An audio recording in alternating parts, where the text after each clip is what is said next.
भारत एक गणतंत्र है। गणतंत्र का मतलब क्या है? राज्य का प्रमुख राज्य का प्रमुख उसके लोगों द्वारा परोक्ष रूप से चुना जाता है। भारत सरकार का संवैधानिक अध्यक्ष कौन होता है? तो राष्ट्रपति। भारतीय संविधान का अभिरक्षक कौन है? तो भारत का राष्ट्रपति। भारत के संविधान का कौन अनुच्छेद कहता है कि भारत का एक राष्ट्रपति होगा? 52। संविधान के किस अनुच्छेद के अंतर्गत राष्ट्रपति संघीय मंत्रिपरिषद की सलाह मानने के लिए बाध्य है? अनुच्छेद 74। राष्ट्रपति का निर्वाचन किस प्रकार से होता है? अप्रत्यक्ष रूप से। राष्ट्रपति के चुनाव में कौन भाग लेता है? संसद के दोनों सदनों के निर्वाचित सदस्य। निम्नलिखित में से कौन सा राष्ट्रपति के निर्वाचन का भाग्य है परंतु उसके महाभियोग अधिकरण का भाग्य नहीं है? तो राज्यों का विधानसभाएं और विधान परिषदें। भारत के राष्ट्रपति का चुनाव कितने वर्षों के लिए होता है? 5 वर्ष। भारत के राष्ट्रपति बनने के लिए उम्मीदवार की न्यूनतम आयु क्या होनी चाहिए? 35 वर्ष। राष्ट्रपति बनने के लिए कौन सी योग्यता होनी चाहिए? तो 35 वर्ष की आयु और राज्यसभा का सदस्य और भारत के नागरिक हो। ये दो, 35 वर्ष की आयु और भारत के नागरिक हो। एक व्यक्ति राष्ट्रपति पद के लिए अधिकतम कितनी बार निर्वाचित हो सकता है? कोई स्पष्ट प्रावधान नहीं है, जितना मर्जी उतना बार हो सकते हैं। भारत के राष्ट्रपति को पद एवं गोपनीयता का शपथ कौन दिलाता है? भारत के मुख्य न्यायाधीश, चीफ जस्टिस ऑफ इंडिया। राष्ट्रपति का पद किस तरीके से खाली हो सकता है? तो कार्यकाल समाप्त होने से या फिर त्यागपत्र देने से। भारत के राष्ट्रपति को उसके पद से हटाया जा सकता है संसद के द्वारा, इम्पीचमेंट, महाभियोग के द्वारा, आर्टिकल 61 के द्वारा। राष्ट्रपति अपना त्यागपत्र किसे सौंपता है? भारत के उपराष्ट्रपति को। राष्ट्रपति पर महाभियोग की प्रक्रिया किस देश के संविधान से ली गई है? तो अमेरिका। संविधान के किस अनुच्छेद में राष्ट्रपति पर महाभियोग की प्रक्रिया उल्लेखित है? अनुच्छेद 61। राष्ट्रपति 61। राष्ट्रपति संविधान के किस अनुच्छेद के अंतर्गत अध्यादेश जारी कर सकता है? तो 123। राष्ट्रपति निम्न में से किस सूची के विषय पर अध्यादेश जारी कर सकता है? तो संघ और समवर्ती सूची। राष्ट्रपति द्वारा जारी एक अध्यादेश संसद के सत्र प्रारंभ होने के बाद कितने समय तक रखा जाना आवश्यक है? 6 सप्ताह। नामांकन के समय राष्ट्रपति पद के उम्मीदवार को जमानत के तौर पर कितना रुपये जमा करना पड़ता है? 15,000 रुपये। राष्ट्रपति को कौन सहाय एवं मंत्रणा देता है? संघीय मंत्रिपरिषद। भारत के राष्ट्रपति और उपराष्ट्रपति की अनुपस्थिति का कार्यभार कौन ग्रहण करता है? सर्वोच्च न्यायालय के न्यायाधीश। राष्ट्रपति लोकसभा को भंग कर सकता है प्रधानमंत्री की सलाह पर।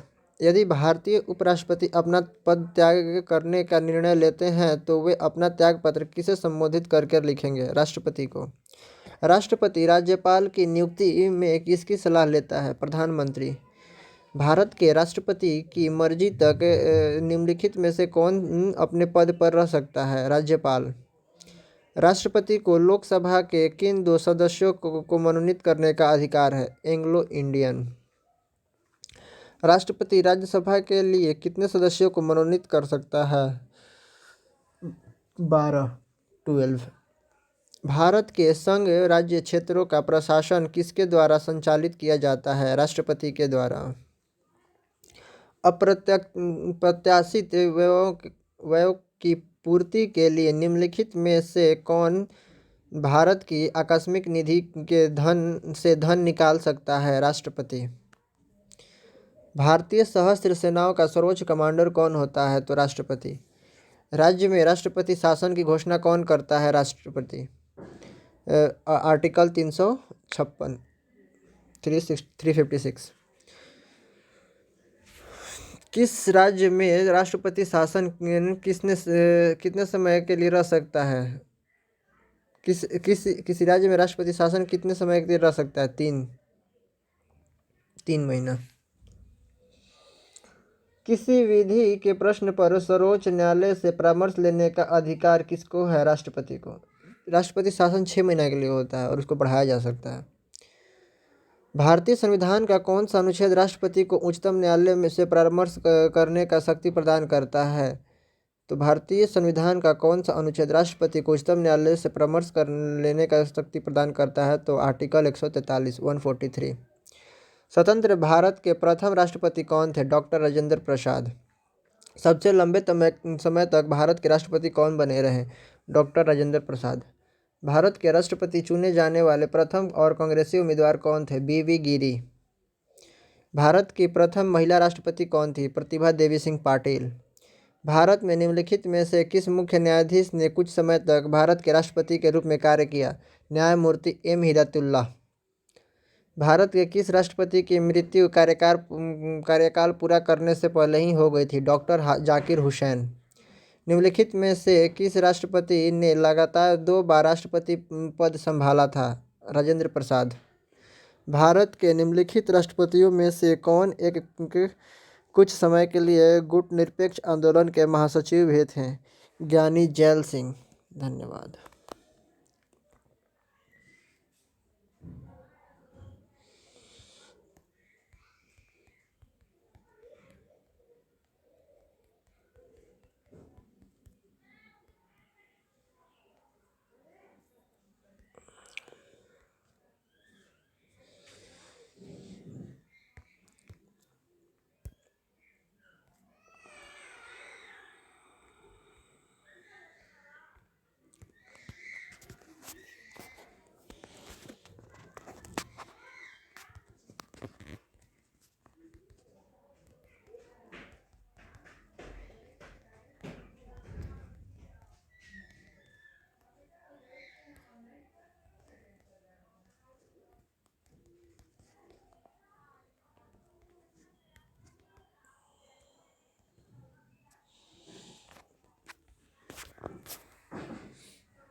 की जाए।